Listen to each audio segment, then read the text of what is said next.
Might not look like much, but one failed bearing sure can make a mess in a differential. Hey everybody, and welcome to the Crackpot Farmer. Today we're going to be working in the shop on the front differential of our bidirectional tractor. Now, for those of you who've been around for a little while, you will know that this happened quite a while ago, and we were making steps to get a new differential set up to go in here probably close to a month ago. But things didn't work out because it turns out that differential housing we bought was broken, so we have to fix this one.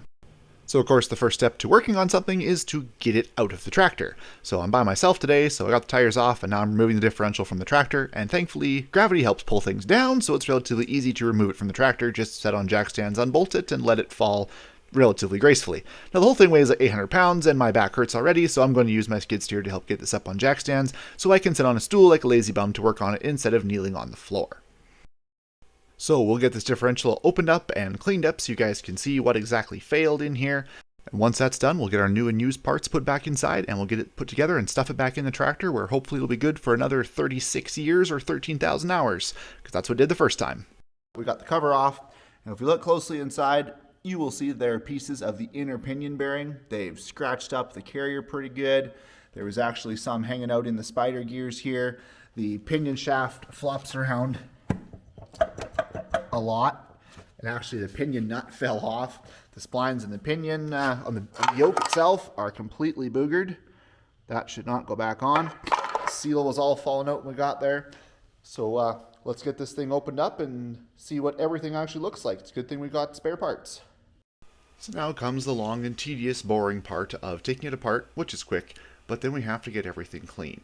So these are highly precision machine parts going on in here with an awful lot of force to go through them. So any tiny little piece of dirt that gets stuck in here ends up going around millions and millions of time and can do a lot of damage. So it is imperative that the outside of the differential and the inside be absolutely spotlessly clean.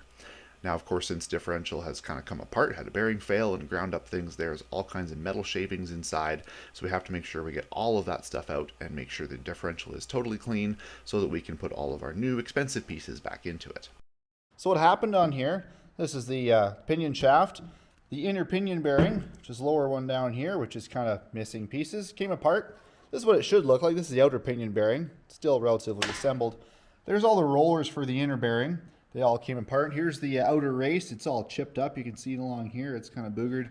The inner race, of course, is just fine. There's nothing wrong with it. So that when that inner bearing came apart, of course, it went after the gear. All these little pieces kicking around inside the differential came and chewed this gear up all to heck.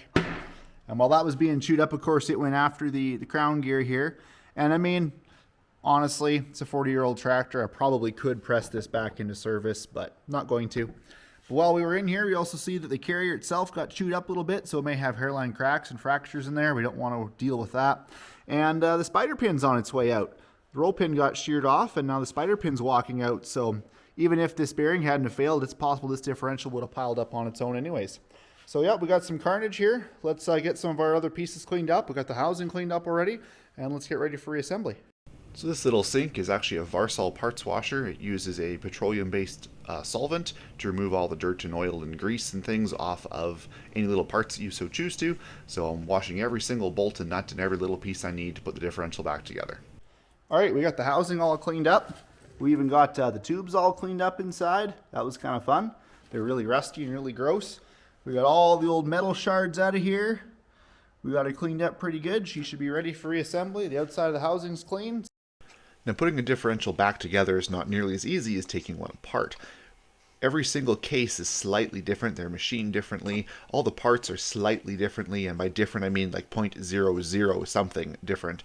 So it involves a lot of shims and trial and error of taking it apart and putting it back together to make sure everything is in the right orientation. There's two different sets of bearing preloads that have to be proper, and the way that the gears mesh also has to be proper. Now, because this is a slow speed application, I'm not nearly as worried about making the meshing of the gears as perfect as I am about the bearing preload. So now that about 2 hours of trial and error assembly has passed us by, let's put some oil in, put the cover on, and let's get ready to put this sucker in the tractor. It is early on a Saturday morning, and because it's Saturday, my brother is actually down, so my brother and my father are going to help me put this back in, because the whole assembly weighs about like 800 pounds with the drop axles on, so the more people in here the better, so we don't have any pitched fingers and whatnot. So this job that we're doing, it isn't really actually all that difficult. I mean, the worst part was actually setting up the differential, and if a professional were to go through and check the work I had done, he might not be satisfied. But it's low-speed differential. The tractor's 40 years old already. We know the demands we're going to be placing on it really aren't that high, so I'm not concerned that it isn't perfect. But the rest of everything else is pretty simple. Righty-tighty, lefty-loosey, and make sure that things line up, and make sure things are sealed. It's really not all that difficult. Now let's really quickly discuss the economics of this job. We were quoted in a shop about $5,000 to do this, and that was if they could get the parts to do it, which most of them are listed as unavailable. So we've got about 12 man-hours into this job between the three of us. I got 8 hours in here by myself, and then my dad and brother here for 2 hours. And we've spent about $500 on parts, $150 for a used housing, and another about $350 for brand new bearings and seals and such. Now, I don't know about you, but I would happily trade 12 hours worth of work to save $4,000. $300 an hour? That's a pretty decent rate. If you enjoyed this video, please feel free to subscribe to the Crackpot Farmer. We've got videos on there for just about everybody. If you're a city slicker and you don't know much about farming, well then check out the Farming in 5 Minutes or Less. It'll help you to understand the basics of what happens in agriculture here in Western Canada. If you'd like to hear me talk about my opinion on political things, check out the Chill Pill playlist.